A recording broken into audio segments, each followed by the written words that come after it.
Sekretaris Kabinet Mayor Teddy Indrawijaya tertawa terbahak-bahak saat Presiden Prabowo Subianto menyinggung koruptor di perayaan Natal Nasional. Momen tersebut terjadi saat Prabowo menyindir para koruptor dengan nada cenaga. Prabowo mengatakan bahwa para koruptor mulai kepanasan lantaran pemerintah mulai gencar membidik mereka. Prabowo kemudian mengingatkan pemerintahnya untuk bersiap menghadapi tantangan adanya isu yang dibuat untuk menggoyang kabinetnya. Ekspresi Prabowo saat menyampaikan pesan tersebut membuat para peserta yang hadir dalam acara itu tertawa terbahak-bahak, tak terkecuali Mayor Teddy. Si koruptor-koruptor itu, si maling-maling itu, dan kita akan digoyang, akan dibikin isu ini, isu itu, ya kan?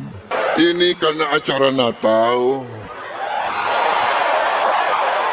banyak tokoh-tokoh agama. Download Tribun X sekarang, menghadirkan lokal menjadi Indonesia.